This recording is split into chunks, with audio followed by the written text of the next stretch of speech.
Good evening, and welcome to the news at 8:30. Right, good evening, and welcome. For those who have not tuned in to me before, I most heartfully welcome you to my channel. For those who have been on my channel before, you're going, oh no, he's on one again. Right, I'm having a cracking day today. Now, the reason I'm saying I'm having a cracking day, and mixed results, we're going to call it, a bit strange. For those who've watched me and endured all through the pain of my channels, you've seen me do some really weird forecasts for the future. Well, some of them came true again today. Now, I've just been watching a program from a load of scientists. And the scientists are on about the circulation of the Gulf Stream. I'm going to say the Gulf Stream because it's easier to understand us. Right, the Gulf Stream, and it comes from America across across underneath the Atlantic Ocean around Great Britain. And as it's coming across, starts off at about 24 degrees over in Mexico, the Bay of Mexico, and it cools off. And as it cools off, you get precipitation, which is an evaporation, so that's the rain. But the salt stops in there and ends up going off somewhere else. Anyway, now I was saying that I'd met a professor many years ago that said that this could actually stop. Now, this was the thesis, or the I don't use big words. 2012 is what it was based on. Yeah, so the ice storm. Not the 2012. That's the other one. The other one where everything ice is over, right? Okay, that's what that actually was based on. Obviously, not that quick. Do you know what I mean? But well, they just brought out the report finally about this. And it's big long words again, which I'm not going to use. You'll have to find it if you want the full report. But essentially, it's confirmed what I said. That actually, if it stops, then it's done it before, and it could turn into a mini ice age. So where's this mini ice age going to be? Well, to be quite honest, it will be in Cheshire, where I am now. This will be the front edge of the ice of the ice age. I haven't read a report. I'm going off what I was told by the very, very, very, very imposing professor I spoke to. Right. So yeah, Cheshire will be the border of it. The south of England will still be exposed. The rest of Scotland and everywhere like that will be under sheets of ice. So yeah, so it's very interesting that it's come out after all these years. That's another weird one that I predicted. Right. That's now for a rather more sombering one. And it is today, so I know it's going to be a bad one for everybody. Unfortunately, some people have lost their lives in the English Channel today. Now, for all the boil and bluster and all the crappy plans that the British government have made and all the money they've thrown away endlessly on different things, I did say either you get yourself together and stop people coming across the channel, or we would have another catastrophe in the channel. Well, it's happened. From what I can gather, three people unfortunately have passed away. 45 or something like that have been rescued in one of these little plastic boats. Right. Well, I'm not going to say I told you so, but I told you so. I predicted this would happen because they're just talking about it, not doing anything. So a lot's gone off this week anyway, but I think this probably will be the thing that actually makes people go, right, now we need to do something immediately. So I think that the British government will now do something immediately. But on the other hand, I also have to look at the circumstances in this country at the moment and in a lot of Europe. Is the simple fact that we're now in it was -7 this morning. It's about -5 at the moment. Now, for those who are going to risk coming across the channel, I can tell you that that's about a minute of survivability in the water, something like that. It's below freezing, that water. You've got no chance. Don't do it. Second of all, for people sleeping on the streets, it's absolutely bitter. Now, I know on some of the other news sites that the lads are going around checking on people, walking around the towns and everything like that. I'm not healthy enough to do that, unfortunately. So I'll be quite honest about it. I wouldn't be able to do that. But all I can do in my capacity is to say what I've been saying all the time.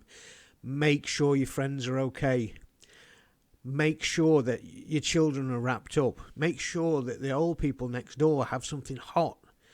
Make sure that there's lights on. If there's no lights on in a neighbour's house, just check they're okay. If they've got kids, they could have run out of electricity. I know this is. I've seen this with my own eyes now, that people are running out of electricity. They're running out of gas. They're trying to keep warm as much as they possibly can. I woke up this morning, my flat must be about -2. I am fairly hardy, so I got up and dived straight in the shower, warmed myself up, and then had a cup of coffee.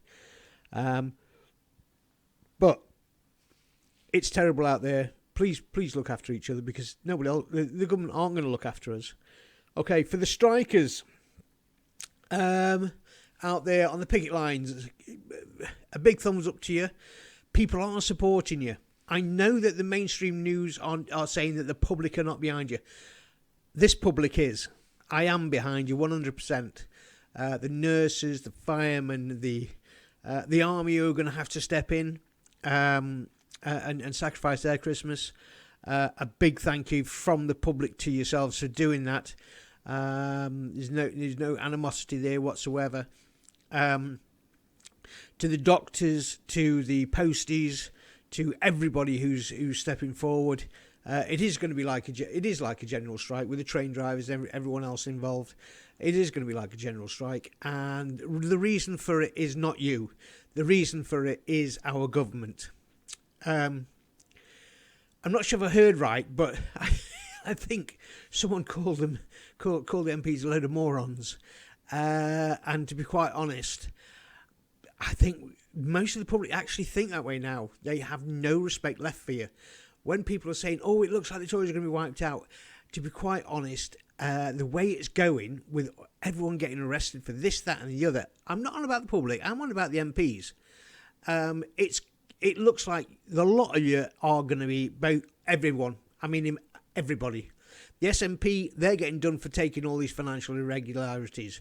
You've got David Davis down in Wales. He's been taking 13,000 to go and watch a game of football while there's people on the streets sleeping rough. You've got the other people getting arrested left, right and centre, or getting done for this crime or that crime. Unfortunately, I'm sorry, but I think the whole lot of you need removing. Remove the entire government and re-elect. I'm not saying it about violence. I'm saying get a general election and re-elect an entire new government, because the system stinks. There you are. That's me. I'm a bit right. Okay, moving on. The MEPs. I predicted this, that it was going to explode, and it has. Right, over 600,000 euros have been found in hotel rooms, in bags, in apartments. Apparently, this investigation into the Euro MPs and the Euro Parliament has been going on months, and it looks like it's going to be massive. So that could well be the end of the Euro Parliament. I'm sure a lot of people would now be looking and saying, right, that's our excuse to get out of it, and they will be doing their version of the Brexit as well. They'll be going, right, we see what it really is. It's just a boys' club of stealing money off taxpayers and bribes and corruption. So I think that's going to be my next one. I think that's what's coming next. Right, the weather is bitterly cold at the moment, but please take it easy. Don't go out if you don't have to. If you're driving cars, be very careful of black ice. I know in this country, in the UK, we're not used to really driving in snow. A lot of us, some of us old farts, we're used to seeing the snow like. But even then, be very careful. Black ice, you can't see till you hit it. And then when you hit it, that's it. You've lost control of your car. You're going where law of nature dictates. Right.